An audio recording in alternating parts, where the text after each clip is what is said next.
To YouTube channel medical and nurses सब। आज की क्लास है हमारी कम्युनिटी हेल्थ नर्सिंग को लेके।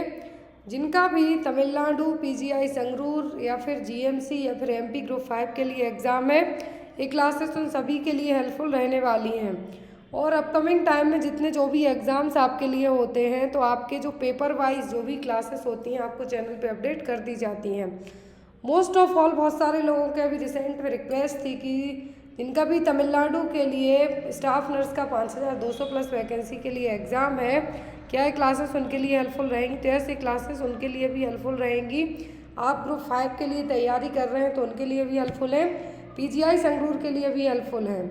तो मे बी वेडनेसडे को पीजीआई वालों के पीजीआई का जो सिलेबस है एज एन सिलेबस के अकॉर्डिंग आपकी 3 घंटे की कंटिन्यू क्लासेस रहेगी वेडनेसडे इवनिंग में। तो आप लोग प्लीज़ ज़रूर ज्वाइन कीजिएगा, जिसमें आपके पीजीआई के बेस्ड ऑन सिलेबस आपके जो भी चीज़ें एग्ज़ाम में आती हैं प्रीवियसली और इस बार आपको क्या आ सकता है, तो यहाँ पे आपके लिए वो 3 घंटे की एक जो कंटिन्यूस क्लास होगी वेडनेसडे इवनिंग में, उसमें आपको पूरी चीज़ें बता दी जाएंगी। चलिए आज की क्लास को हम स्टार्ट करते हैं। तो यहाँ पर फर्स्ट क्वेश्चन ऐड किया गया है जो कि बहुत सारे एग्जाम्स में आया हुआ भी है।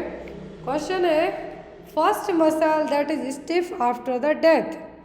कौन सी मसल्स है जो कि डेथ के बाद सबसे पहले क्या होती हैं, स्टिफ हो जाएंगी, मतलब जकड़न टाइप से देखने को मिलेगी। तो वो कौन सी मसल्स हैं? Orbicularis oculi, deltoid, vastus lateralis या फिर फेशियल मसल। कौन सी मसल है यहाँ पे जो क्या होगी सबसे पहले स्टिफ होती है आफ्टर द डेथ? तो वह ऑर्बिकुलरिस ऑक्यूलाई। क्या है? Orbicularis oculi. ये एक ऐसी मसल है, आपने बहुत सारे लोगों में देखा होगा, मूवीज़ में मेनली देखा होगा जनरली, कि मरने के बाद आँखें क्या होती हैं, खुली की खुली रह जाती हैं। इसीलिए उनको तुरंत क्या किया जाता है, आईलिड से कवर किया जाता है। क्यों? क्योंकि इनकेस यदि इनमें स्टिफनेस हो गई फिर आप कितनी भी कोशिश करेंगे तो आंखें क्लोज नहीं होंगी, इसीलिए सबसे पहले आंखों को क्या किया जाता है, बंद किया जाता है। तो आफ्टर द डेथ सबसे पहले जो भी मसल्स क्या होती हैं, स्टिफ होती हैं, वह ऑर्बिकुलरिस ऑक्यूलाई। अब यहाँ पे बहुत सारी स्टेप बाय स्टेप होते हैं जो आपको एग्जाम में आते हैं डेथ को लेके। इवन आपके एग्जाम में मरने को लेके भी यदि क्वेश्चन आते हैं तो आपको चीज़ें पता होना चाहिए। राइगर मॉर्टिस मतलब होगा body stiffness after the death. क्या है? Body stiffness after the death. मरने के तुरंत बाद जब बॉडी में स्टिफनेस देखने को मिलेगी तो वो स्टेज कहलाती है राइगर मॉर्टिस। फिर होती है अलगार मॉर्टिस में क्या होगा, gradually decrease body temperature after the death. तो यहाँ पर जो बॉडी का टेम्परेचर है डेथ के बाद धीरे धीरे क्या होगा, घटना स्टार्ट होगा। बॉडी मतलब ठंडी पड़ गई, आपने सुना होगा बॉडी ठंडी पड़ गई, इसका मतलब यही होता है कि जो आपके इन्वायरमेंट का टेम्परेचर है उससे डाउन जाना स्टार्ट हो जाएगा बॉडी का टेम्परेचर। और जब बॉडी का टेम्परेचर घटना स्टार्ट होता है आफ्टर डेथ के, तो वो कहलाता है अलगार मॉर्टिस। बॉडी का temperature 1.5 degree Fahrenheit per hour के हिसाब से घटना स्टार्ट होता है। एक एम्बिएंट मतलब कि एक आइडियल टेम्परेचर तक पहुंचने के लिए आफ्टर डेथ के बाद बॉडी का टेम्परेचर 1.5 डिग्री फ़ारेनहाइट के हिसाब से घटना स्टार्ट होता है। याद रखना, आपको एग्जाम में आ सकता है कि आफ्टर डेथ जो बॉडी का टेम्परेचर है कितने घंटे के हिसाब, जैसे जैसे घटता जाएगा आपकी बॉडी का टेम्परेचर, बॉडी ठंडी पड़ जाएगी। और एम्बिएंट का मतलब है कि एक ऐसी स्टेज पे पहुंचेगी कि देन आफ्टर बॉडी के ऑर्गन क्या होंगे, डिकम्पोजिशन होना उनमें स्टार्ट हो जाएगा। तो यहाँ पर जब बॉडी से कहते हैं स्मेल आने लगी तो इसमें वही स्टेज फिर देखने को मिलेगी। तो राइगर मॉर्टिस मतलब body stiffness after the death. Algor mortis that means decrease body temperature after the death, gradually मतलब धीरे धीरे बॉडी का टेम्परेचर घटना स्टार्ट हो जाएगा। फिर body temperature decrease after death 1.5 degree Fahrenheit per hour के हिसाब से। सबसे पहले जो मसल क्या होगी, स्टिफनेस देखने को मिलेगी आफ्टर द डेथ, मसल कौन सी हो, ऑर्बिकुलरिस ऑक्यूलाई। नेक्स्ट क्वेश्चन है यहाँ पर आपका, which of the following is not a recommended step of active management of the third stage of labour. Third stage of labour में एक्टिव मैनेजमेंट के तौर पे क्या है जो नहीं किया जाएगा?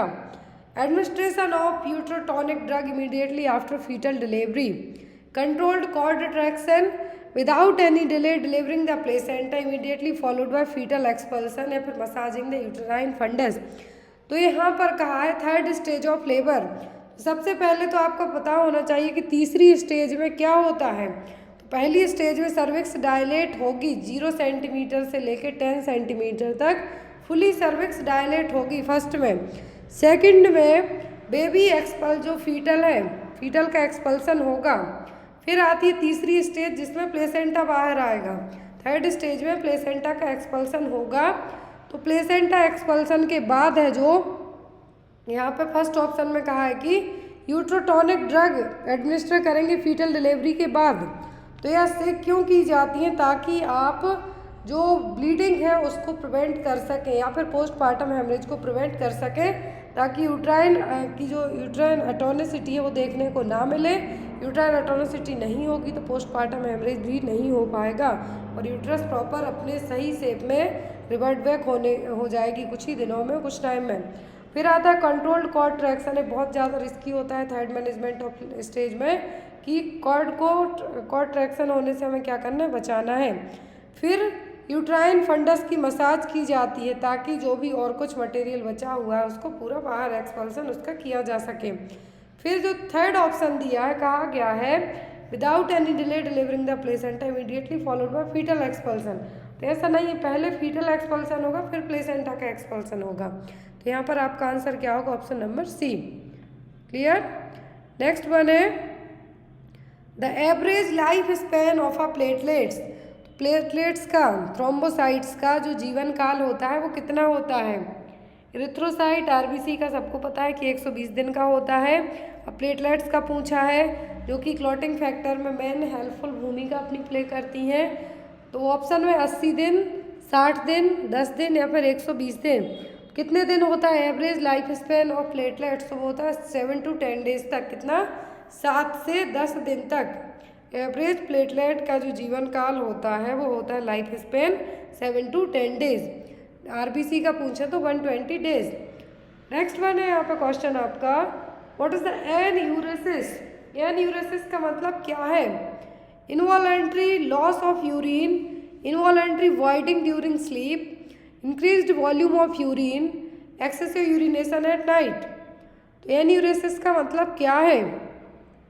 तो एन्यूरेसिस का मतलब होगा आपका involuntary voiding during the sleep. क्या है, इनवॉलंटरी वॉइडिंग द स्लीप, मतलब सोते टाइम, जिसको हम बेड वेटिंग भी कहते हैं। तो ये वही सिचुएशन है यहाँ पे, बेड वेटिंग। तो यहाँ पर आपका आंसर क्या होगा, बेड वेटिंग और involuntary voiding during the sleep, सोते टाइम यूरिन पास हो जाना। Next one is which among the following is the infection of the skin caused by sarcoptes scabiei. Sarcoptes scabiei के थ्रू क्या होगा, pediculosis corporis, scabies, tinea unguium या फिर psoriasis, ये सभी स्किन इन्फेक्शन है। तो यहाँ पर सार्कोप्टिस जो ईचमाइट है इसके थ्रू क्या होगा, सार्कोप्टिस स्केबीज के थ्रू होगा स्केबीज। ईचमाइट जिसको हम कहेंगे क्या है, ईचमाइट, तो वो क्या कॉज करेगा, स्केबीज, जो कि इंग्वाइनल एरिया में, अंडर आर्म्स के यहाँ पे, आर्मपिट के यहाँ पे, नेक के यहाँ पे। तो ऐसे एरिया में स्केबीज इन्फेक्शन मेनली होता है जहाँ पर पसीना सबसे ज़्यादा आता हो। स्किन इन्फेक्शन तभी होते हैं जब आप अपनी बॉडी की प्रॉपर पर्सनल हाइजीन मेंटेन करके ना रखते हो तब। Next one is impaired ability to coordinate movement is called. Impaired ability, body के मूवमेंट्स को प्रॉपर तरीके से कोऑर्डिनेट ना कर पाना क्या अफेसिया है, एप्रैक्सिया है, अटैक्सिया है कि एक्नोसिया है। इस चारों टर्म किसी ना किसी एग्ज़ाम में आपको आते ही आते हैं। तो यहाँ पर कहा है कि जब भी टैक्सिया वर्ड जुड़ जाए, क्या है, टैक्सिया वर्ड जुड़ जाए, मतलब बॉडी के मूवमेंट को लेके बात हो रही, किसको, बॉडी के मूवमेंट को लेके बात की जा रही है। यदि अफेसिया जुड़ता है मतलब जो भी लोग बोलते हैं उसको आप समझ नहीं पा रहे हैं, इनएबिलिटी टू अंडरस्टैंड और प्रोड्यूस द स्पीच, मतलब बोलने में प्रॉब्लम होना। फिर यहाँ पे आपको आता है एप्रैक्सिया। एप्रैक्सिया का मतलब है कि आप जो भी काम अपने हाथ पांव हिला के दिखा के करना चाहते हैं वो आपके नहीं हो पा रहे हैं। अटैक्सिया का मतलब impaired ability to coordinate the movement. फिर यहाँ पे आपको आता है एग्नोसिया। क्या है? एग्नोसिया। एग्नोसिया का मतलब है कि आप कोई भी चीज़ें, क्या है, कोई भी चीज़ें टच करके भी पहचान नहीं पा रहे हैं, या फिर loss of the ability to identify object और पर्सन। ये जनरली देखने को मिलता है साइकेट्रिक प्रॉब्लम वाले पर्सन में। तो यहाँ पर इम्पेयर्ड एबिलिटी है जिसमें आप पूरी बॉडी के मूवमेंट को कोऑर्डिनेट नहीं कर पा रहे हैं, तो क्या है? एटैक्सिया। नेक्स्ट वन इज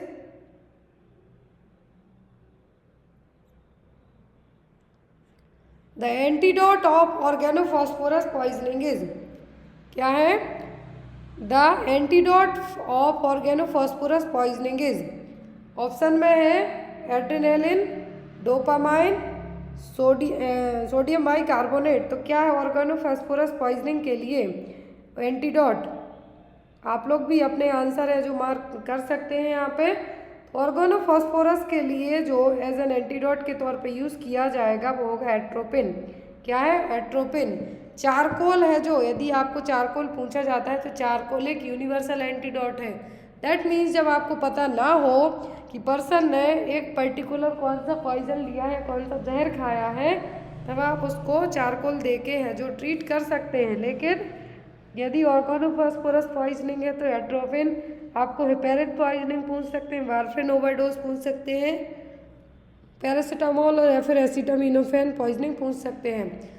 तो जो भी बेसिक ड्रग है और उनके एंटीडोट है उसके लिए कई बार है जो शॉर्ट्स क्लास अपडेट की गई हैं, तो आप उनको एक बार रेफर कीजिए। Next one is which is the most common occupational hazard of computer workers. जो लोग लंबे टाइम तक कंप्यूटर पर बैठ के काम करते हैं उनके लिए क्या प्रॉब्लम हो सकती है? कैंसर, लंग डिसीज, कैटरेक्ट या फिर कार्पल टनल सिंड्रोम। जो भी लोग लॉन्ग टर्म तक क्या करते हैं, कंप्यूटर पर बैठ के काम करते हैं, तो उनको कार्पल टनल सिंड्रोम डेवलप होने के चांसेस सबसे ज़्यादा होते हैं। क्यों? क्योंकि जो पूरी आपकी नेक है और पूरी बैक है, लंबे टाइम तक जब भी आप कंप्यूटर पर काम करेंगे तो आपको क्या होगा? Carpal tunnel syndrome. Next one is diabetic insipidus is due to the deficiency of. सबको पता है डायबिटीज मेलाइटिस पूछे तो इंसुलिन, डायबिटीज इंसिपिडस पूछे तो किसकी कमी के कारण होता है वैसोप्रेसिन या फिर एंटी डायबिटिक हार्मोन की कमी के कारण। Next one is which of the following sign should be informed immediately during the antepartum period. तो एंटीपार्टम पीरियड में कौन सा साइन है जो आपको तुरंत डॉक्टर को क्या करना है? इन्फॉर्म करना है। Blurred vision, nasal stuffiness, breast tenderness या फिर कॉन्स्टिपेशन। तो यहाँ पर कहा गया है कि कौन सा साइन है जिसको आप तुरंत इमीडिएटली क्या करना है? इन्फॉर्म करना है डॉक्टर को। वो है यहाँ पे आपका ब्लड विजन। और ब्लड विजन ऐसा नहीं कि धुंधला दिख रहा है मतलब आप ठीक है, ये आपको एक्लेम्सिया या फिर प्री एक्लेम्सिया के कारण भी ऐसा हो सकता है। That means pregnancy induced hypertension. क्या है? प्रेगनेंसी इंड्यूस्ड हाइपरटेंशन के कारण भी ब्लड विजन देखने को मिल सकता है। इसीलिए क्या किया जाता है कि प्रेगनेंसी के टाइम पे स्पेशली एंटीपार्टम पीरियड पे आपको धुंधला दिख रहा है या फिर आपको बार बार यूरिन पास आउट कर रहे हैं यहाँ पे, या फिर आपके लिए हेडेक हो रहा है, तो आप तुरंत अपने गायनेकोलॉजिस्ट से कांटेक्ट कीजिए। Next one is which of the following condition is caused by elevated intraocular pressure. तो इनमें से कौन सी कंडीशन है इंट्राऑक्यूलर प्रेशर के बढ़ने के कारण डेवलप होगी? ऑप्शन में है यहाँ पे आपको ग्लूकोमा, कैटरैक्ट, स्ट्रैबिस्मस या फिर मायोपिया। कौन सी कंडीशन डेवलप यहाँ पे आपकी होगी? तो वो होगी यहाँ पे आपकी ग्लूकोमा। क्या होगी? ग्लूकोमा में इंट्राऑक्यूलर प्रेशर बढ़ेगा, ऑप्टिक नर्व डैमेज होगी और आप अंधे हो जाएंगे। कैटरैक्ट में क्या होगा? ओपेसिटी छाएगी लेंस पर, जिसको मोतियाबिंद कहते हैं।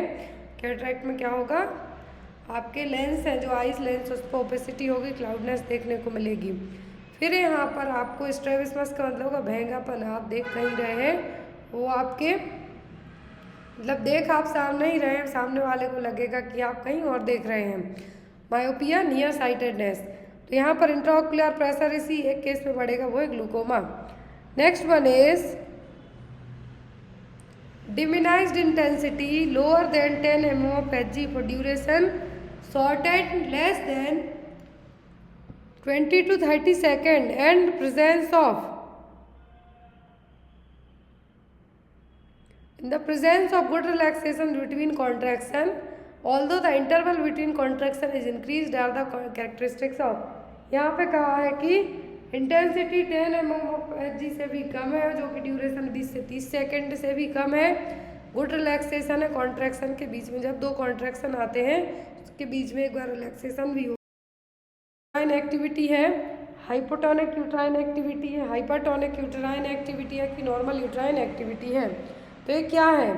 तो ये कहलाएगा आपका हाइपोटोनिक। क्या है? Hypotonic uterine activity. और ये क्वेश्चन आया था यूपीएनएचएम के एग्जाम में। कहाँ पे? यूपीएनएचएम के एग्जाम में। Next one is which of the following is the presenting part of brow presentation. तो ब्रो प्रेजेंटेशन में प्रेजेंटिंग पार्ट कौन सा होगा? Posterior fontanelle and the orbital ridge, posterior fontanelle and the chin, anterior fontanelle and the chin, या फिर anterior fontanelle and the orbital ridge. Brow presentation में presenting part क्या होगा? जो एक नॉर्मल प्रेजेंटेशन होता है वर्टेक्स प्रेजेंटेशन, फेलिक्स प्रेजेंटेशन और वर्टेक्स प्रेजेंटेशन, मतलब हेड डाउन। लेकिन जब ब्रो प्रेजेंटेशन होगा प्रेजेंटिंग पार्ट होगा orbital ridge, anterior fontanelle and the orbital ridge. मतलब होगा यहाँ पर जैसे ये देखिए फर्स्ट फेस दी गई है कि सबसे पहले फेस आएगा जो प्रेजेंटिंग पार्ट है, मतलब सिम्फाइसिस प्यूबिस के यहाँ पे जो सबसे पहला पार्ट बाहर की तरफ निकलेगा वो क्या है? फेस हो गया। ब्रो में क्या होगा कि जो ऑर्बिटल रिज है, क्या है? ऑर्बिटल रिज यहाँ पे सबसे पहले आएगा। ब्रीज प्रेजेंटेशन में क्या होंगे? बटक सबसे पहले प्रेजेंटिंग पार्ट में रहेंगे। और यदि शोल्डर प्रेजेंटेशन की बात करें तो सबसे पहले शोल्डर रहेंगे। जो एक आइडियल नॉर्मल वेजाइनल डिलीवरी के लिए यदि प्रेजेंटेशन पूछते हैं तो वो होता है वर्टेक्स प्रेजेंटेशन। क्या है? Vertex presentation. Next is how long does the luteal phase last for a women in menstrual cycle. Luteal phase कितने टाइम की होगी मेंस्ट्रुअल साइकिल में? आपने फेज पढ़ी है मेंस्ट्रुअल साइकिल की। ल्यूटियल फेज पूछा है कितनी होगी? 10 दिन की, 12 दिन की, 14 दिन की कि 16 दिन की? ये फेज होती है 14 दिनों की। कितने दिन की? 14 दिन की luteal phase. Next is a broad curved area in which fallopian tubes connect to the uterus, it's called. तो एक ब्रॉड कर्व्ड एरिया होगा जहाँ पर फैलोपियन ट्यूब कनेक्ट होगी यूट्रस से, तो क्या है? कॉर्पस, इस्थमस, सर्विक्स या फिर फंडस। तो यहाँ पर ब्रॉड एक कर्व शेप एरिया होगा जहाँ पर फैलोपियन ट्यूब कनेक्ट होती है यूट्रस से, वो एरिया कहलाता है ट्यूब या फिर यूट्राइन ट्यूब। अब यहाँ पे क्वेश्चन में आपको कहा गया है कि कर्व्ड एरिया, तो ये रहा ब्रॉड और कर्व्ड शेप एरिया, इसको क्या कहेगा? Fundus of the uterus. क्या कहेंगे? Fundus of the uterus. फिर यहाँ पे आपकी ओवरीज रहेंगी, फिमरीज अटैच रहेंगी ओवरी से। नेक्स्ट वन इज द, यहाँ पे आपके क्वेश्चन के पहले आप जान लीजिए एग्जाम में आपको आता है साल्पिंजाइटिस, मतलब फैलोपियन ट्यूब का इन्फेक्शन और इन्फ्लामेशन। फिर आता है आपको हिस्टेरेक्टोमी, मतलब यूट्रस को ही रिमूव करना, गर्भाशय को ही अलग किया जाना। ये कुछ ऐसे केस में होता है या तो कैंसर में होगा। फिर यहाँ पे जो छोटी छोटी इमेज दिख रही है कॉर्पस ल्यूटियम, ये प्रोजेस्टेरोन को रिलीज करती हैं। कब? इनिशियल प्रेगनेंसी में। एक नॉर्मल हेल्दी प्रेगनेंसी के लिए ज़रूरी होती है ओवरी का जो कॉर्पस ल्यूटियम है तो उसको रिलीज करेगा। क्लियर है?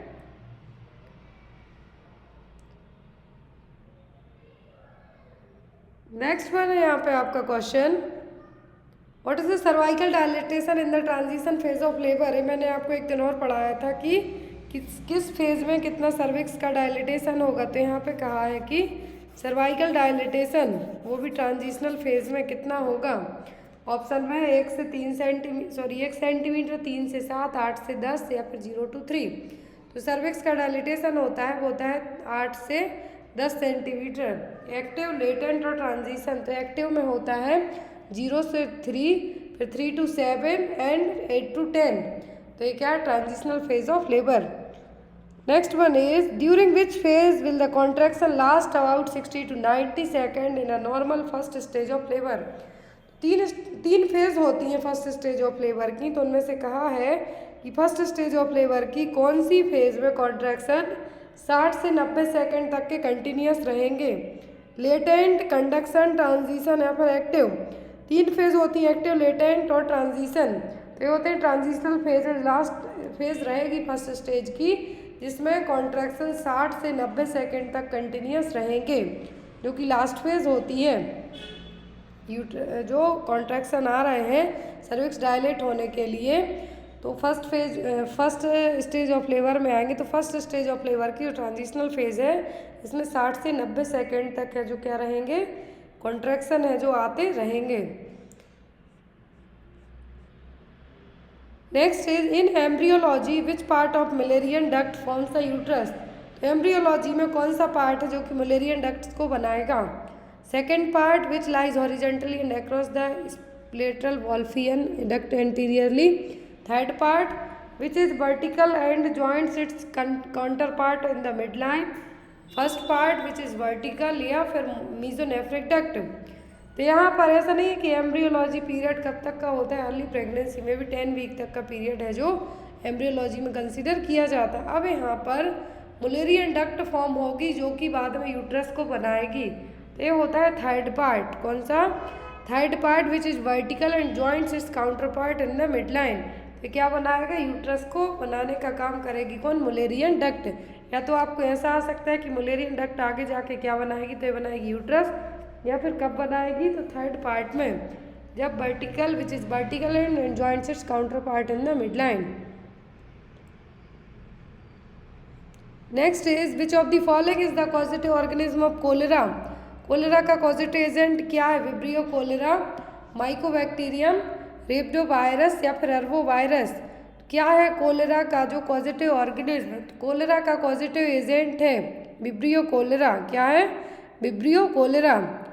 Next one is which of the following is the hormonal IUD. तो हार्मोनल आईयूडी कौन सी है, मल्टीलोड 250, नोवाटी, मिरेना या फिर पैरागाइड। तो 3 तरीके की आईयूडी होती हैं। एक होती है कॉपर टी वाली जिसमें 380A आ जाएगा आपका। फिर आती है नॉन हार्मोनल, कौन सी, नॉन हार्मोनल, जिसमें लिपेज लूप वगैरह रहेंगे, फर्स्ट जनरेशन वाली है। सेकंड में आपकी आईयूडी आ जाएंगी जैसे कि 380A हो गया जो 10 साल तक लगाई जाएंगी। फिर आती हैं आपकी हार्मोनल, तो हार्मोनल में मिरेना आ जाएगा आपका और LNG। क्या है, मिरेना और LNG, ये 2 आईयूडी आ जाएंगी।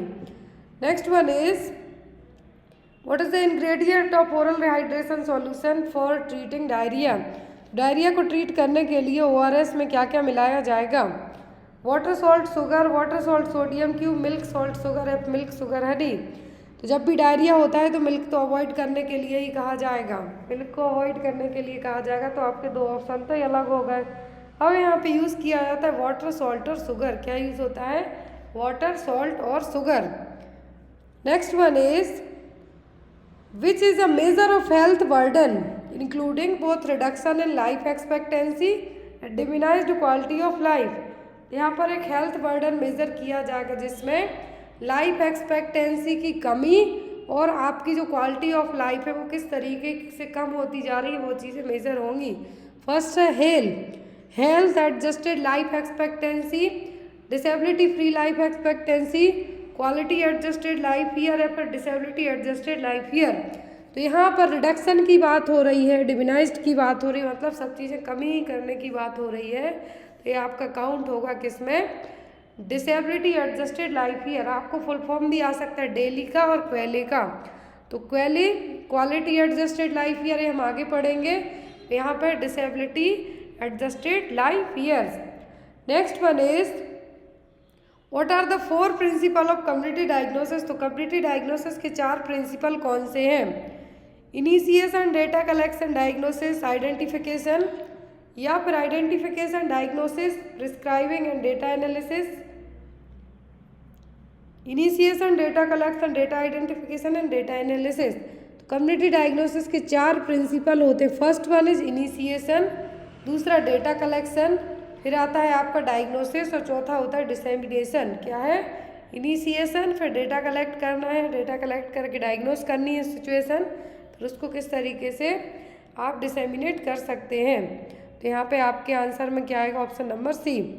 नेक्स्ट है यहाँ पर आपको what disability adjusted life year daily is. अभी हमने पढ़ा, यहाँ पर ये रहा क्वेश्चन कि डिसेबिलिटी एडजस्टेड लाइफ ईयर जिसमें सब रिड्यूस हो रहा है। अब यहाँ पे है आपका one disability adjusted life year is, तो अब डेली क्या है, one last day of healthy life, one last year of disabled life, one last year of disability, या फिर one last year of healthy life. तो one disability adjusted life year का मतलब है यहाँ पे one lost year of healthy life. आपने अपना 1 साल और एक हेल्दी लाइफ को लेके कम कर दिया। जैसे आप अपना बर्थडे मनाते हैं, आपको खुशी होती है कि आप आज 25 साल के हो गए, 26 साल के हो गए, लेकिन आपने ये नहीं सोचते कि आपका जो एक पिछला साल है मतलब अब क्या हो गया, वो घट गया है। तो यहाँ पर भी वही है, one disability adjusted life years.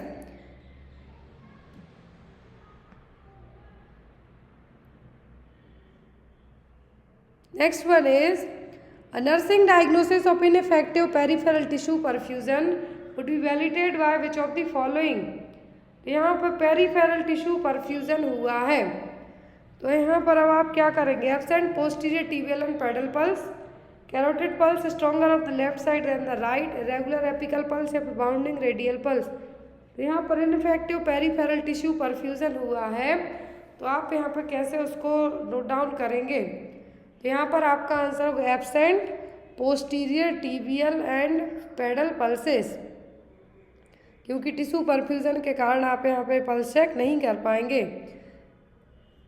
Next is bags of which colour are use to segregate the cytotoxic waste and discarded medicine. कौन से बैग हैं जो सेग्रीगेट करने के लिए यूज़ किए जाएंगे, साइटोटॉक्सिक वेस्ट या फिर डिस्कार्डेड और जो भी मेडिसिन एक्सपायर्ड हुई हैं उनके लिए। ब्लैक, येलो, वाइट या फिर रेड, कौन से कलर का बैग है जो इस्तेमाल किया जाएगा, तो वो होगा कौन सा, येलो कलर का bag. Next is which solution is used to clean the slough area of decubitus ulcer. Decubitus ulcer के लिए जो स्लफ एरिया है वो कैसे क्लीन करेंगे आप। Hydrochloric acid HCl diluted with distilled water, hydrogen peroxide dilution with distilled water, sulphuric acid with distilled water या nitric oxide with distilled water। तो डेक्यूबिटस अल्सर को क्लीन करने के लिए आप हाइड्रोजन पेरोक्साइड को डिस्टिल वाटर के साथ डाइल्यूट करके क्लीन करने के लिए यूज़ कर सकते हैं। ये आपको जो आपका सिलेबस है अकॉर्डिंग टू सिलेबस के MSN में भी आपका क्वेश्चन ऐड हो जाएगा। Next is intestinal bowel disease that occurs in the large intestine and rectum is called. तो इंटेस्टाइनल बाउल डिसीज है जो कि लार्ज इंटेस्टाइन और रेक्टम को अफेक्ट कर रही है, वो कौन सी है, peptic ulcer, ulcerative colitis, Crohn's disease या फिर पैंक्रेटाइटिस। बाउल डिसीज है जो कि रेक्टम और लार्ज इंटेस्टाइन को अफेक्ट करती है, वो होगी आपकी अल्सरेटिव कोलाइटिस। क्या होगी, ulcerative colitis.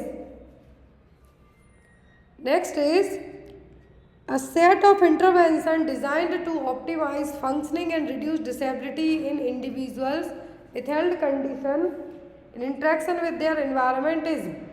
Set of intervention है जो कि डिज़ाइन किया गया है फंक्शनिंग के लिए और डिसेबिलिटी को कम करने के लिए, ताकि कोई भी पर्सन को कुछ प्रॉब्लम होती है उसकी काम करने की क्षमता को बढ़ाया जा सके और उसमें जो डिसेबिलिटी है उसको कम किया जा सके। तो क्या रिकवरी पीरियड है, रेक्यूपरेशन है, रिहेबिलिटेशन है या फिर कन्वल्सेंस है। तो ये कहलाएगा आपका रिहेबिलिटेशन। क्या है, वापस से दोबारा उसी फंक्शनिंग में लगाना, मतलब दोबारा से अपने काम पे लौटना, साथ ही साथ डिसेबिलिटी को कम करना। तो ये क्या कहलाएगा, ये कहलाएगा rehabilitation. Next is which diagnostic test used in case of occupational asthma to measure how fast air comes out of your lungs when you Excel.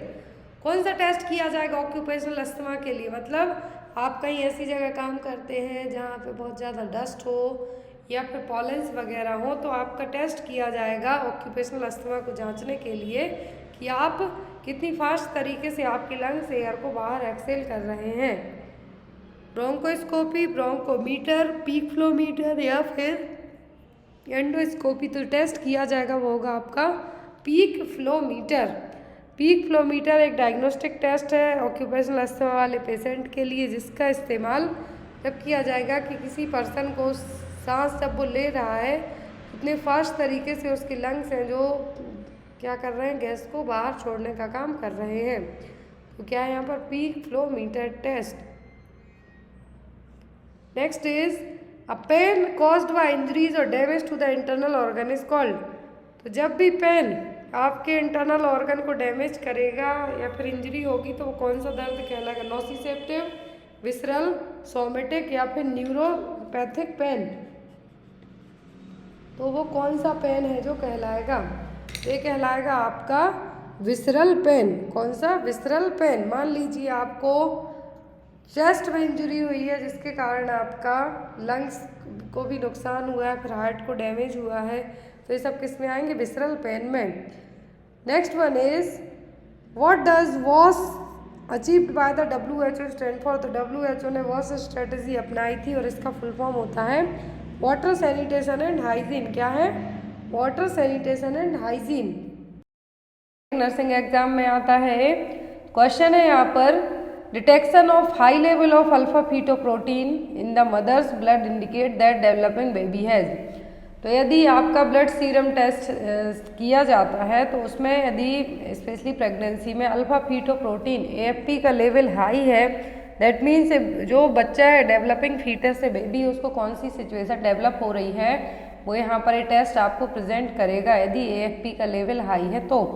Option में NTD that means neural tube defect, VSD ventricular septal defect, delayed skeleton development या फिर down syndrome.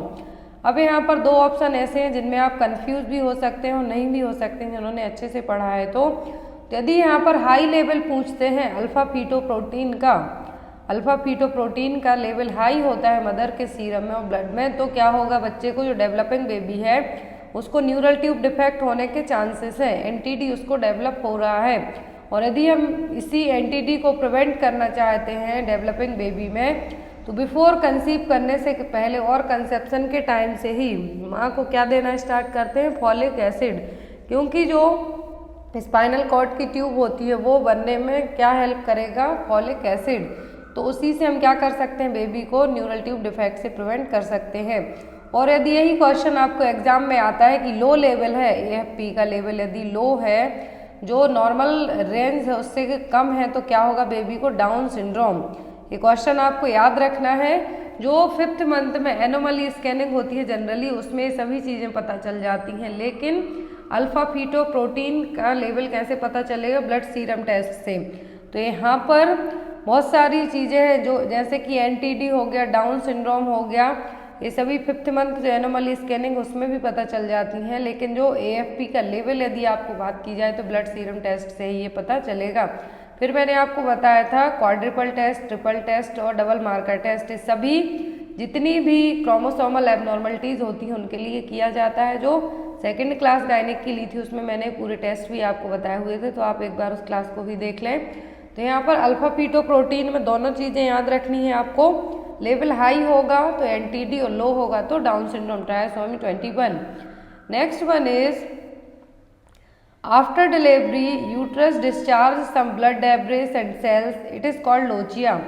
If the lochia colour is red that means it's which kind of lochia. तो हमने पढ़ा है 3 type का lochia होता है, रूब्रा, सिरोसा, अल्वा। अब यदि यहाँ पर रेड कलर का दैट मीन्स क्या है? इनिशियल डे, जो स्टार्टिंग डिलीवरी के आफ्टर जो टाइम है उस टाइम का लोचिया है। क्योंकि डार्क रेड कलर का है तो ये क्या कहलाएगा? ये होगा रूब्रा। क्या होगा? ये रूब्रा।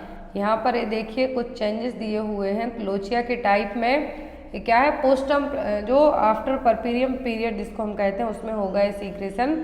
तो यहाँ पर यदि आपको पोस्ट नेटल पीरियड में या फिर हम ये कह सकते हैं परपीरियम पीरियड में क्या क्या चीज़ें चेंजेस होंगे तो होगा लोचिया। आपको मेन चीज़ इसमें याद रखना है, पोस्टपार्टम हेमरेज को कंट्रोल करना, लोचिया, ये सभी किस में आएंगे? पोस्ट नेटल या फिर परपीरियम पीरियड में। तो यहाँ पर लोचिया 3 टाइप का होता है, रूब्रा, सिरोसा, अल्वा। यदि डार्क रेड कलर यहाँ पर कहा है क्योंकि क्वेश्चन में देखिए कि आफ्टर डिलीवरी जो डिस्चार्ज हो रहा है वेजाइना के थ्रू उसको यूट्रस से, वो क्या कहलाएगा? लोचिया। लेकिन रेड कलर है तो ये क्या है? होगा रूब्रा। यदि रेड की जगह यहाँ पर पिंक येलो कहते तब हम क्या कहते? सिरोसा। और यदि व्हाइट कलर का कहते तो क्या होता है? Alba. Next one is which sign is considered at the welcome sign of pregnancy. तो वेलकम साइन ऑफ प्रेगनेंसी इनमें से कौन सा कहलाएगा? ऑप्शन में lightening, quickening, Braxton Hicks contraction या फिर नन ऑफ द अबव। तो यहाँ पर लाइटनिंग जो वेलकम साइन है प्रेगनेंसी का वो क्या है, वो है लाइटनिंग। लाइटनिंग का मतलब होगा कि जब आफ्टर 38 वीक के बाद क्या होगा, यूट्रस डाउन साइड आएगा। पहले क्या होगा, अबव जाएगा, एक्सिफेस्टर्नम तक जाएगा, लेकिन लाइटनिंग में क्या होगा, यूट्रस है जो क्या होगा डाउन साइड, फंडल हाइट थोड़ी डाउन होगी, इसको हम क्या कहेंगे, लाइटनिंग। और ये क्या है, वेलकम साइन ऑफ प्रेगनेंसी। फिर आता है क्विकनिंग। तो क्विकनिंग का मतलब होता है कि जो मदर को बेबी के फर्स्ट फीटल मूवमेंट फील होते हैं वो, तो जनरली ये 20 वीक की प्रेगनेंसी में फील होने लगते हैं मदर को। तो यहाँ पर ये भी आपको एग्जाम में आता है क्विकनिंग की first fetal movement that is felt by the mother, it's known as the quickening. और वेलकम साइन क्या है प्रेगनेंसी में, लाइटनिंग। ब्रैक्सटन हिक्स कॉन्ट्रैक्शन, जिसको हम फॉल्स लेबर पेन भी कह सकते हैं, यूट्राइन कॉन्ट्रैक्शंस फील होंगे लेकिन ये फॉल्स लेबर के लिए होंगे, ना कि ट्रू लेबर के लिए। Next one is all are the cause of teenage pregnancy except. तो टीनेज प्रेगनेंसी का मतलब होगा कि जो 10 to 13 ईयर के बीच में जो प्रेगनेंसी कंसीव हो जाती है जनरली वो आएंगी यहाँ पर एडोलेसेंट्स प्रेगनेंसी और टीनेज प्रेगनेंसी। तो इनका कॉज सब होंगे, रीजन सब होंगे किसी एक को छोड़कर। ऑप्शन में है early marriage, rape of minors, lack of contraceptives, well educated family. तो टीनेज प्रेगनेंसी के कारण सब हैं किसी एक को छोड़कर, तो early marriage most common cause माना जाएगा, रेप ऑफ माइनर्स और लैक ऑफ कॉन्ट्रासेप्टिव तीनों होंगे। क्या होंगे, तीनों रीजन होंगे टीनेज प्रेगनेंसी के लिए। लेकिन जो नहीं होगा वो होगी वेल एजुकेटेड फैमिली, जो अच्छे पढ़े लिखे फैमिली होगी ना तो वो अर्ली मैरिज करेगी बिफोर 21 ईयर, क्योंकि गवर्नमेंट ने अभी गर्ल्स की एज कितनी रख दी है, 21 रख दी है। रेप ऑफ माइनर्स और लैक ऑफ कॉन्ट्रासेप्टिव पढ़ी लिखी फैमिलीज ये नहीं करेंगी, तो यहाँ पर कॉज सब होंगे किसी एक को छोड़कर। तो यदि अंडर एज और टीनेज गर्ल की एज पूछी जाती है तो वह 13 से 17 साल, कितना 13 से 17 साल की एज में जो गर्ल्स प्रेग्नेंट होंगी वो टीनेज प्रेगनेंसी या फिर अंडर एज प्रेगनेंसी में आ जाएंगी।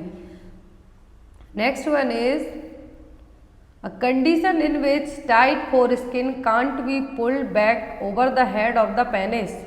मोस्ट इम्पॉर्टेंट क्वेश्चन है, वेरी वेरी इंपॉर्टेंट क्वेश्चन है आपके लिए कि ऐसी कंडीशन जिसमें फोरस्किन पेनिस पर क्या होगी, वापस रिट्रैक्ट नहीं होगी, उसके लिए क्या कहेंगे, फिमोसिस, हाइड्रोसील, एम्फोसील या फिर सर्कमसीजन।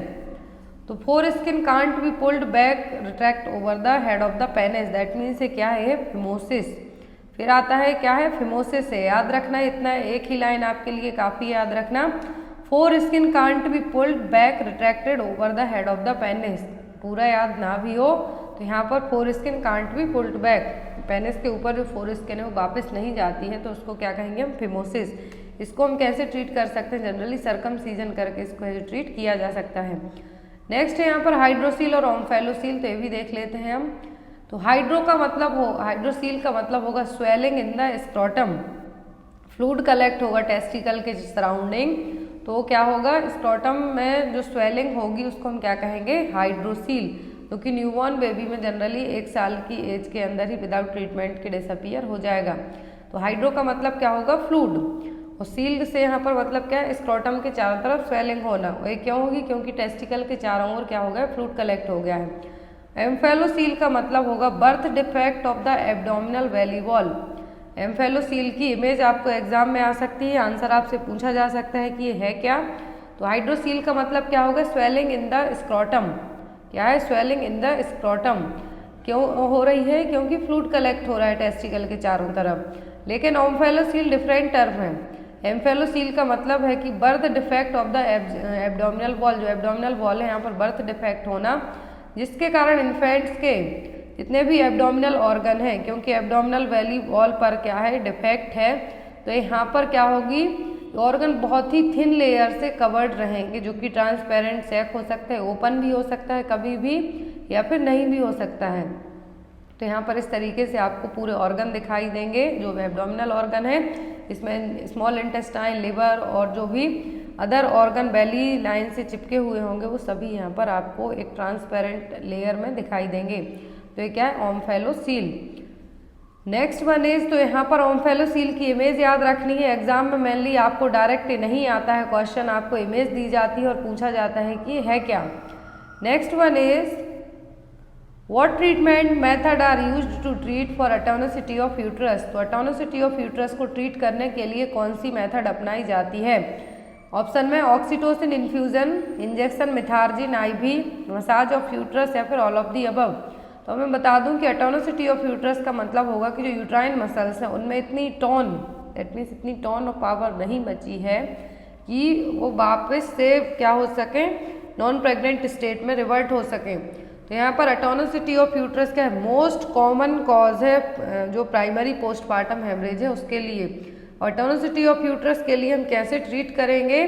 तो ऑक्सीटोसिन से, मिथार्जिन से और यूट्रस की मसाज करके सभी क्या हो जाएंगे, ट्रीट करने के लिए मेथड मानी जाएंगी। तो एटोनिसिटी क्या है? मोस्ट कॉमन कॉज है पीपीएच का। यदि एग्जाम में आपको आता है कि पीपीएच का मोस्ट कॉमन रीजन क्या है, तो वो atonicity of uterus, primary atonicity of uterus. दूसरा है retained placenta, that means after delivery के बाद प्लेसेंटा के कुछ बाइट्स हैं, कुछ पार्ट्स हैं, वो क्या रह जाते हैं, रिमेनिंग रह जाते हैं यूट्रस में।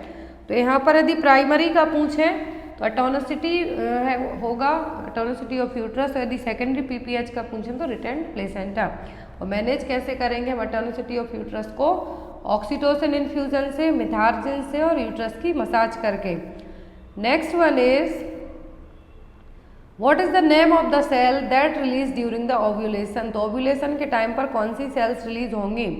उगोनिया, स्पर्मेटोगोनिया, सेकेंडरी oocytes या फिर primary oocytes? Most important question है।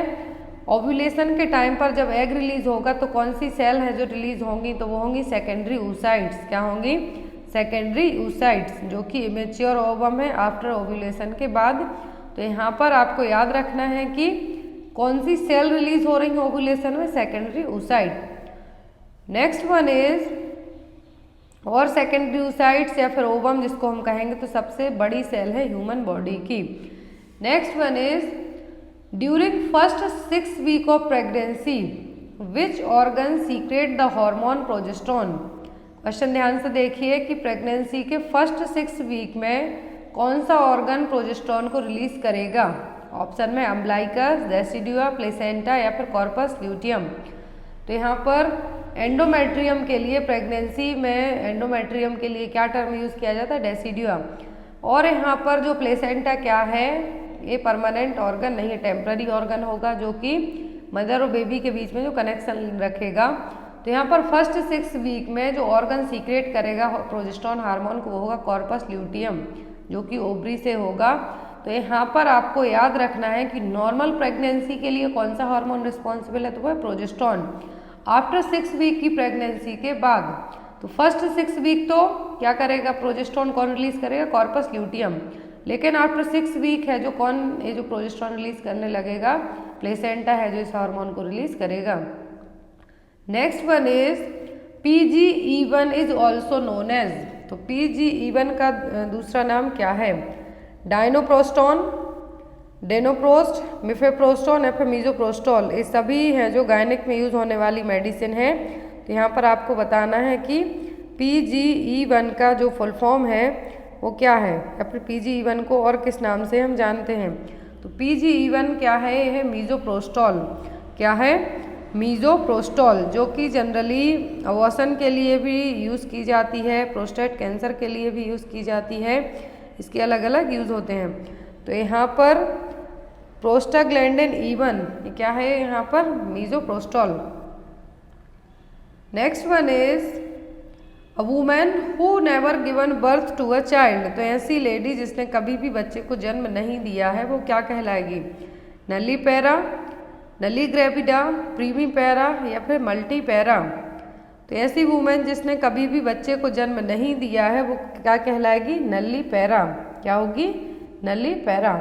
और नली ग्रेविडा का मतलब होगा कि वो कभी भी प्रेग्नेंट नहीं हुई है।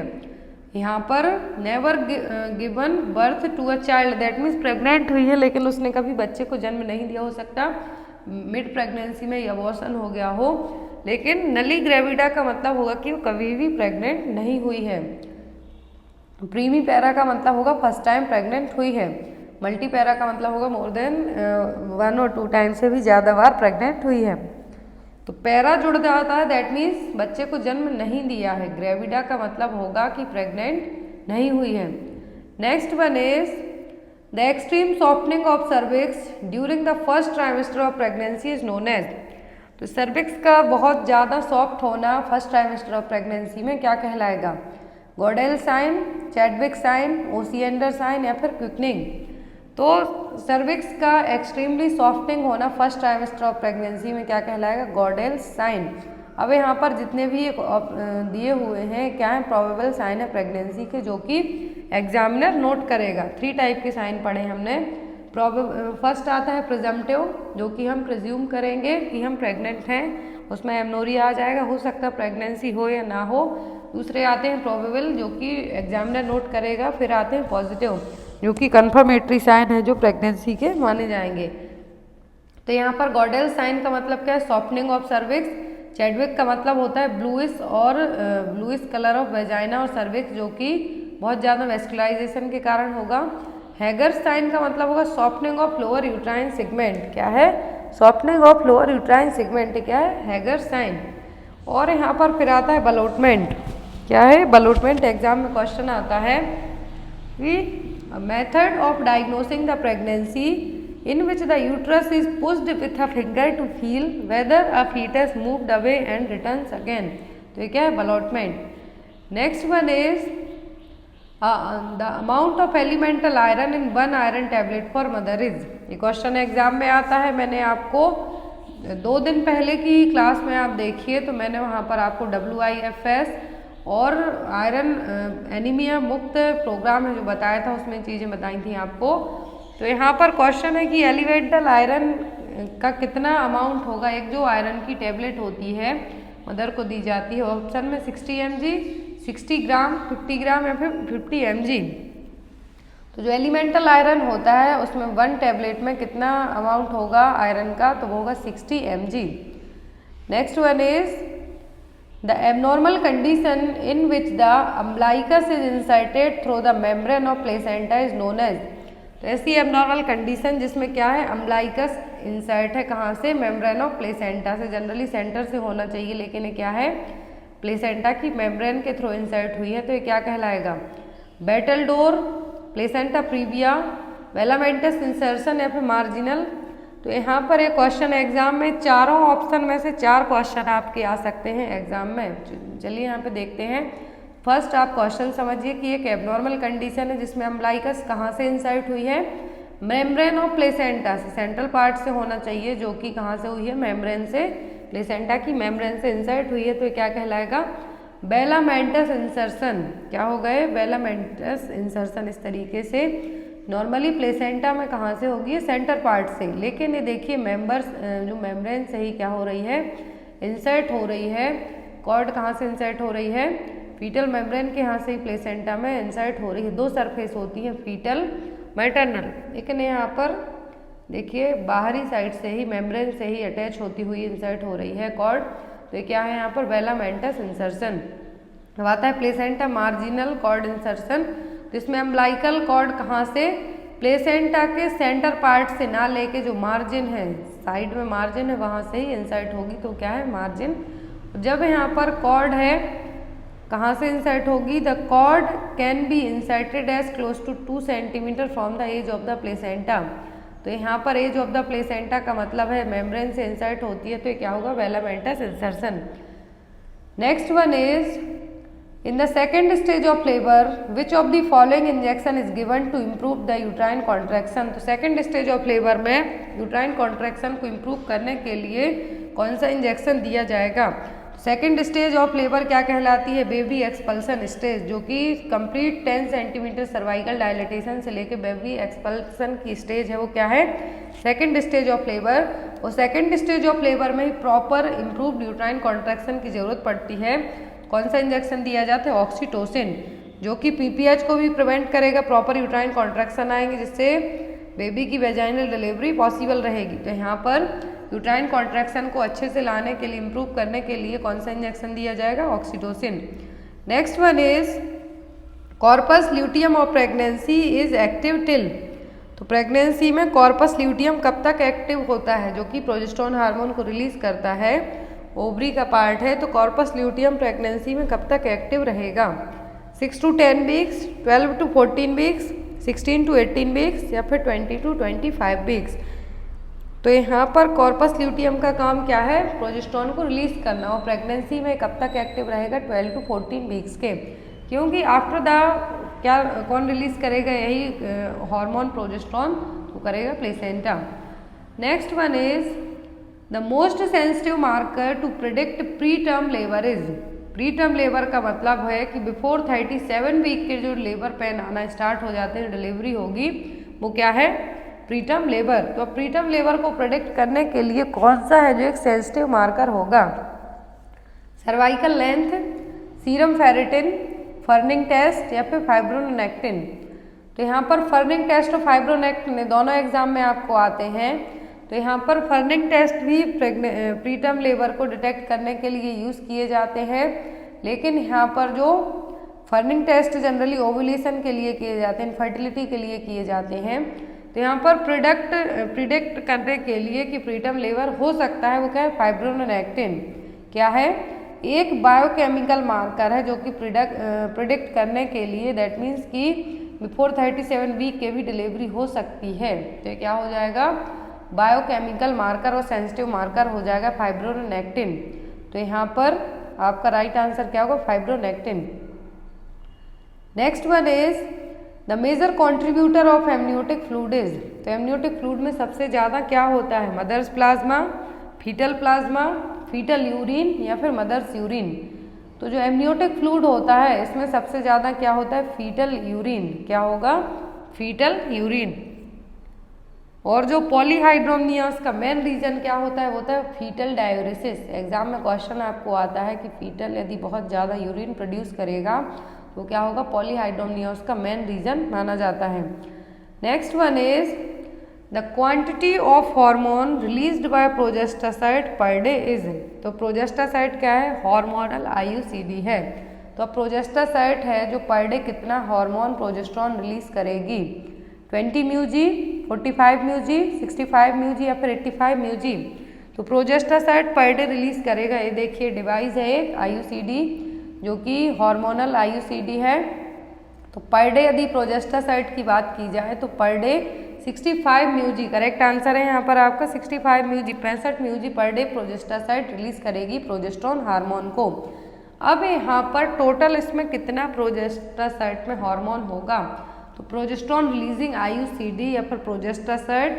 तो यहाँ पर प्रोजेस्टासाइड कितना रिलीज करती है, 30 mg प्रोजेस्टेरॉन इसमें टोटल रहेगा, जिसमें से 65 म्यूजी हार्मोन है पर डे रिलीज करेगी। और इसका जो मोड ऑफ एक्शन है कि प्रेगनेंसी को कैसे प्रिवेंट करेगी, तो म्यूकस का, थिक म्यूकस प्लग का क्या करेगी, फॉर्मेशन करेगी सर्वाइकल ओस के यहाँ पर, जिससे स्पर्म ओवम को पेनिट्रेट नहीं कर पाएंगे। क्या होगा, स्पर्म ओवम के लिए है जो सर्वाइकल ओस को पेनिट्रेट नहीं कर पाएंगे। क्यों, क्योंकि ये जो प्रोजेस्टासाइड है क्या करेगी, म्यूकस का वहाँ पर थिक प्लग है जो बना देगी। पर डे यदि टोटल पूछें प्रोजेस्टासाइड में तो 38 mg, पर डे रिलीज पूछें तो 65 म्यूजी। नेक्स्ट कौन सा हार्मोन है इसमें, तो वो है प्रोजेस्टेरॉन, प्रोजेस्टेरॉन रिलीजिंग आईयूसीडी है। Next one is all of the following are germ cell tumours except. तो सभी जर्म सेल ट्यूमर्स हैं किसी एक को छोड़कर। ऑप्शन में मीजोनेफ्रिक ट्यूमर्स, टेरेटोमा, डिसजर्मिनोमा या फिर एंडोडर्मल साइनस ट्यूमर। तो जर्म सेल ट्यूमर सब हैं किसी एक को छोड़कर, तो क्या है, मीजोनेफ्रॉइड ट्यूमर। जर्म सेल ट्यूमर कौन कौन से हैं यहाँ पर, टेरेटोमा, डिसजर्मिनोमा, एंडोडर्मल साइनस, इनके नाम आप याद रखें वही काफ़ी हैं आपके लिए। Embryonal carcinoma, polyembryoma, choriocarcinoma and mixed forms. लेकिन मीजोडर्मल के नाम आप याद रखेंगे जिसको हम एपिथेलियल ट्यूमर भी कह सकते हैं।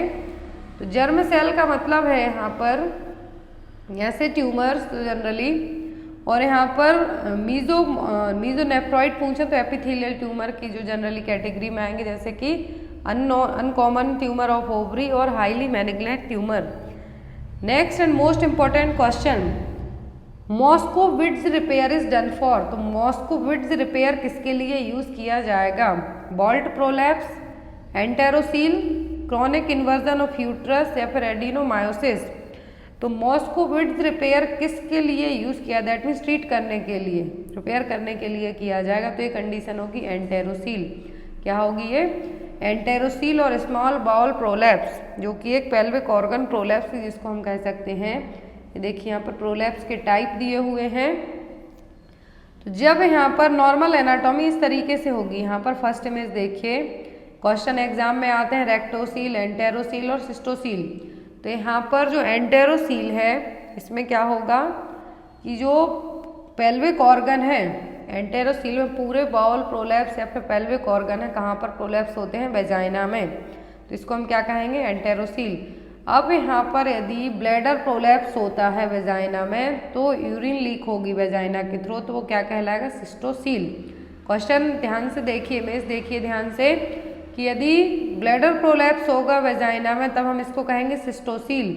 यदि यहाँ पर जो रेक्टम प्रोलैप्स होगा वेजाइना में उसको हम क्या कहेंगे, रेक्टोसील। यदि पूरी यूट्रस प्रोलैप्स हो जाती है, वूम यूट्रस प्रोलैप्स होती है, तो हम इसको क्या कहेंगे, यूट्राइन प्रोलैप्स।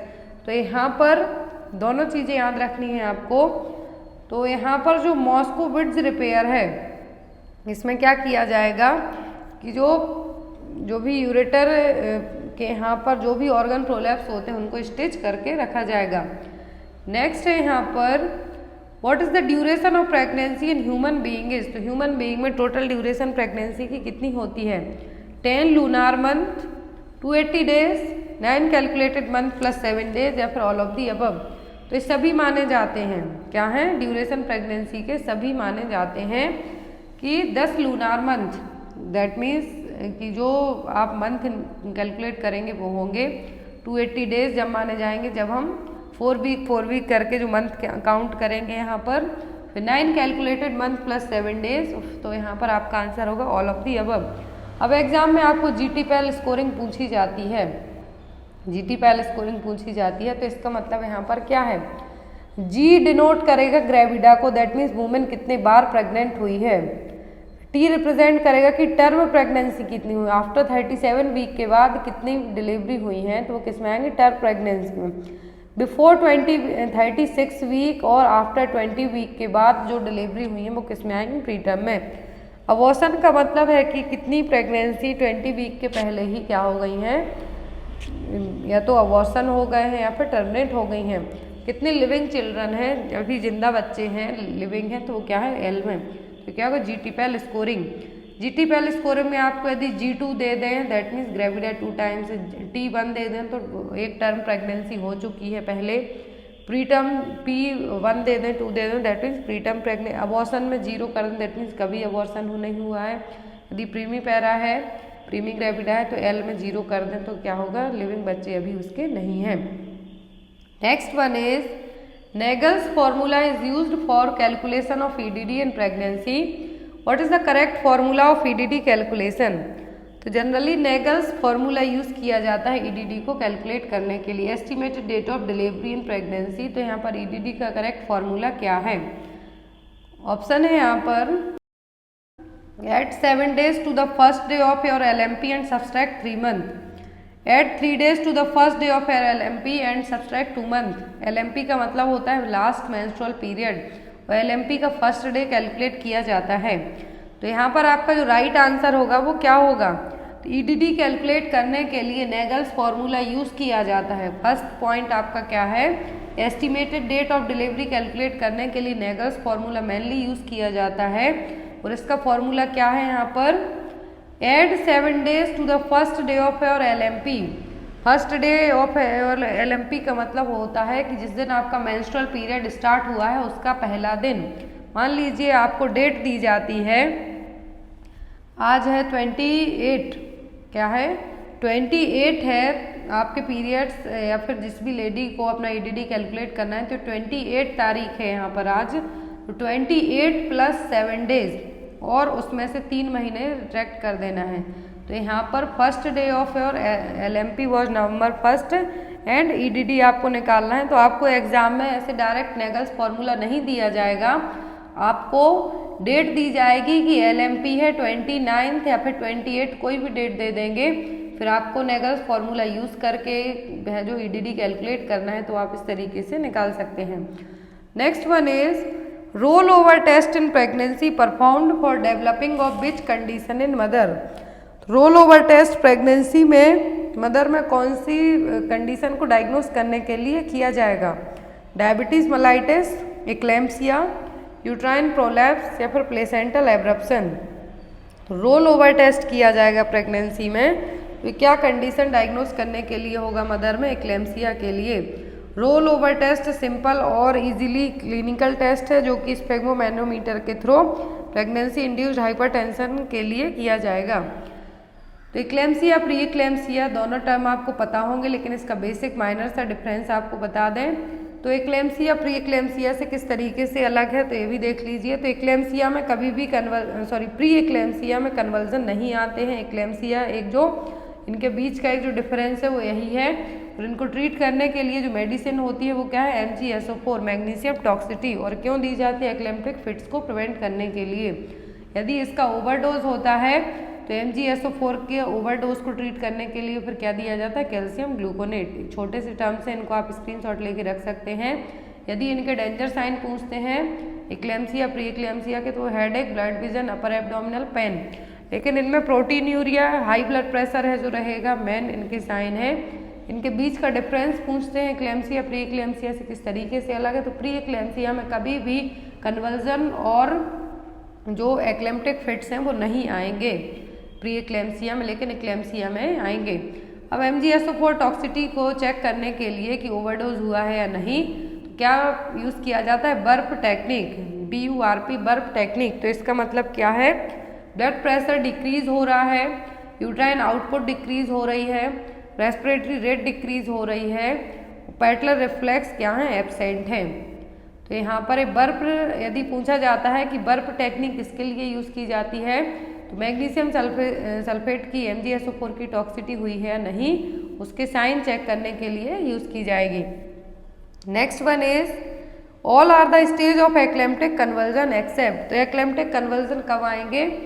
एक्लेम्सिया की सिचुएशन में, हाई ब्लड प्रेशर होगा प्रेगनेंसी में तब। तो ये सभी स्टेज होंगी एक्लेम्प्टिक कन्वर्जन की किसी एक को छोड़कर। Pre monetary stage, tonic stage, clonic stage या फिर प्री मॉर्बिड स्टेज। तो एक्लेम्प्टिक कन्वर्जन की सभी स्टेज होंगी किसी एक को छोड़कर, तो वो क्या होगी? Pre morbid stage. यहाँ पर ये देखिए प्री मॉनिटरी होगा, टॉनिक होगा, क्लॉनिक होगा और स्टेज ऑफ कॉमा, 4 स्टेज होती हैं। प्री मॉनिटरी स्टेज जिसमें पेशेंट अनकॉन्शियस होगा, मसल ट्विस्टिंग होगी, टंग लिम्ब सभी ट्विस्ट होंगे, आई वॉल्स है जो एक साइड या फिर दोनों साइड फिक्स्ड हो जाएंगी और ये कम से कम 30 सेकेंड तक रहेगी। टॉनिक में बॉडी में ट्रंक ऑफिस्टोटोनस जिसको हम कहेंगे वो देखने को मिलेगा, लिम्स और हैंड पूरे क्लेंच हो जाएंगे, साइनोसिस देखने को मिलेगा, आई वॉल्स फिक्स्ड रहेंगे और ये भी 30 सेकेंड के लिए रहेगी। फिर आती है क्लॉनिक स्टेज। क्लॉनिक स्टेज कितने 1 से 4 मिनट के लिए रहेगी और इसमें साइनोसिस धीरे धीरे चला जाएगा। और लास्ट आती है कोमा की stage.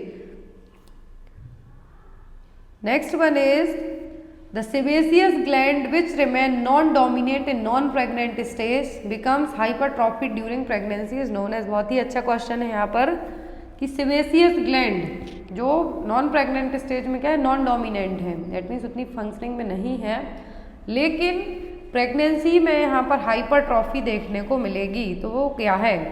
Braxton Hicks contraction, axillary tail, secondary कोलाज्मा, फिर मोंटगोमरी ट्यूबरकल। तो sebaceous gland non pregnant stage में नॉन डोमिनेंट है, लेकिन प्रेगनेंसी में क्या हो जाती है? यहाँ पर हाइपरट्रॉफी देखने को मिलेगी। तो ये क्या है? मोंटगोमरी ट्यूबरकल इस तरीके से जो यहाँ पर देखने को मिलेगी। नॉन पिगमेंटेड नोड्यूल्स रहेंगे एरियोला के चारों तरफ जो कि 2nd मंथ प्रेगनेंसी में दिखाई देंगे। तो ये क्या है यहाँ पर? Montgomery tubercle. Striae gravidarum stretch mark है प्रेगनेंसी में होने वाले इस तरीके से। लाइना नियाग्रा क्या है? जो ब्लैक लाइन होती है क्या है? लाइना Niagara. Next one is which of the following process reduce surface area at the placental site and helpful in separation of placenta. Question ध्यान से देखिए और यहाँ पर जो मैंने इमेज दिखाई है ये आप याद रखें। इस तरीके से इमेज देख, स्टीरिया ग्रेविडेरम है, जो ब्लैक लाइन दिख रही है क्या है? लाइना Niagara. Next one is which of the following process reduce surface area at the placental site and helpful in separation of placenta. तो कौन सी यहाँ पर प्रोसेस है जो कि सरफेस एरिया को कम करेगी प्लेसेंटल साइड पर और प्लेसेंटा सेपरेट होगा। यूट्राइन डायलिटेशन, रिट्रैक्शन, एफासमेंट या फिर कॉन्ट्रैक्शन। तो कौन सा यहाँ पर प्रोसेस होगी जिससे सरफेस एरिया कम होगा और प्लेसेंटल साइड से और प्लेसेंटा इजीली सेपरेट हो पाएगा, तो वो होगी retraction. Next one is method of placental separation. When placenta separate from the centre it is known as. ये क्वेश्चन मैंने आपको कल ही दोनों मेथड पढ़ाई है, पेरिफेरल और सेंट्रल रीजन से। तो अब यहाँ पर क्वेश्चन है कि सेंट्रल पार्ट से यदि प्लेसेंटा सेपरेट होता है तो कौन सी मेथड होगी प्लेसेंटल सेपरेशन की? डनकन मेथड, स्लट्ज मेथड, नैगल्स रूल या फिर जॉन्स मेथड। तो यहाँ पर जो मेथड होगी प्लेसेंटा सेंट्रल पार्ट से सेपरेट हो रहा है तो वो होगी स्लट्ज मेथड। और यदि यही पेरिफेरल वे से क्या होता सेपरेट होता तब हम कहते हैं इसको मैथ्यू। तो यहाँ पर डनकन मेथड कहेंगे कब? जब पेरिफेरल वे से सेंट्रल पार्ट पेरिफेरल रीजन से इस तरीके से होता, लेकिन ये सेंट्रल पार्ट से हो रहा है तो क्या स्लट्ज मेथड। यहाँ पर साइन यदि प्लेसेंटल सेपरेशन के 3 मोस्ट कॉमन साइन होते हैं, एग्जाम में दिए जाते हैं, क्वेश्चन एक्सेप्ट करके आता है। तो यदि प्लेसेंटल सेपरेशन के साइन कौन कौन से हैं? Lengthening of the umbilical cord outside, uterus becomes firm and globular, uterus rises in the abdomen. Exam में क्वेश्चन आता है कि यूट्रस डाउन साइड जाएगा ऊपर की साइड जाएगा, तो यूट्रस कहाँ पर जाएगा? एब्डोमेन की साइड, राइज होगा ऊपर की तरफ। गस ऑफ द ब्लड क्या है? सभी गोल्डन और गोल्डन साइन है किसके? प्लेसेंटा सेपरेट होने के। नेक्स्ट वन इज, इसका आंसर आप लोग कमेंट बॉक्स में देंगे। During pregnancy the structure that acts as power house of hormone production is. तो प्रेगनेंसी में कौन सा स्ट्रक्चर है जो पावर हाउस का काम करेगा हार्मोन को प्रोड्यूस करने के लिए? ऑप्शन में कॉर्पस ल्यूटियम, प्लेसेंटा, ब्रेस्ट या फिर यूट्रस। कौन सा स्ट्रक्चर पावर हाउस का काम करेगा हार्मोन प्रोड्यूस करने में प्रेगनेंसी में? तो इसका आंसर आप लोग कमेंट बॉक्स में देना।